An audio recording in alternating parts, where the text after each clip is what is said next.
Hi YouTube, today we're going to have a look at the Brydge Plus iPad laptop keyboard.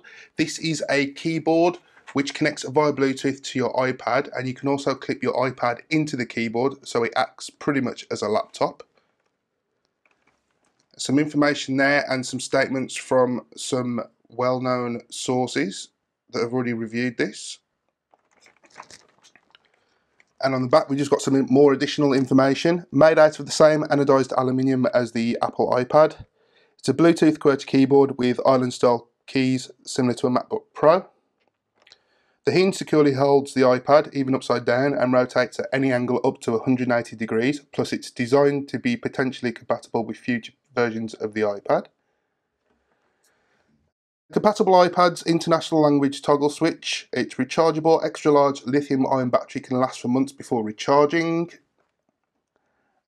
Brydge Plus automatically sends your iPad to sleep when it's closed, and built-in iPad function keys include brightness control, volume control, play, pause, home and more.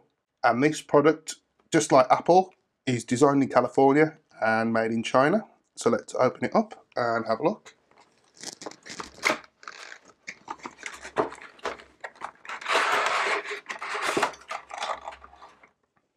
Okay, so the box is empty. First of all, we have a warning sticker here.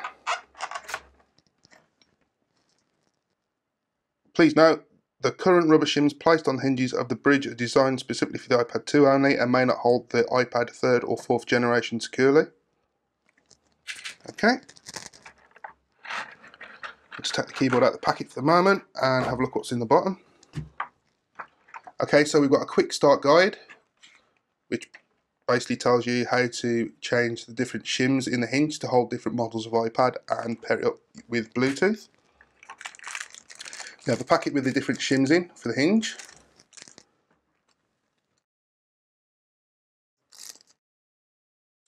Cover stickers. And of course we have the charging cable, which is a USB to micro USB in a nice flat design cable.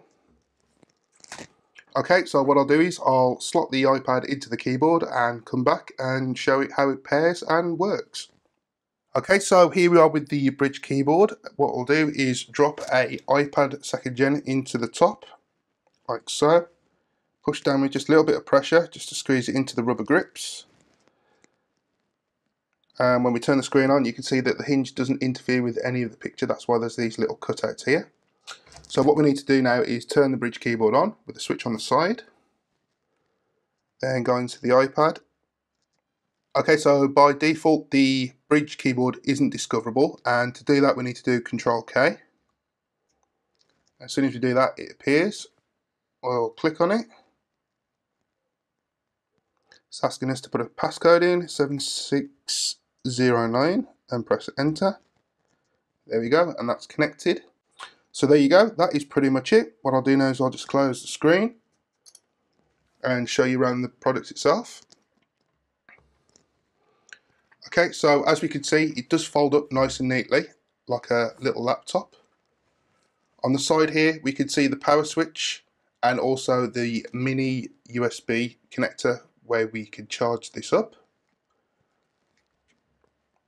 On the back, we have nothing apart from the hinges.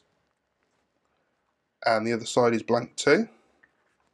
On the front we have a little indent here, so we can just put our fingers in to lift the iPad up like so. It also does have magnets in here to turn the screen on and off on the iPad, so when we close it, it automatically turns the screen off, like so. And then when we lift it back up again, it opens back up and turns the screen back on. And then on the bottom we just have some information about the product there, and we have 4 rubberized feet so it doesn't slide around on the desk.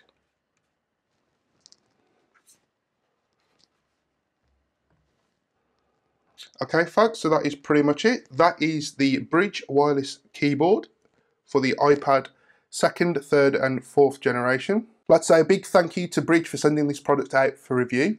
And as usual, thank you very much for watching. Please don't forget to comment, like, subscribe and share this video with everyone you know.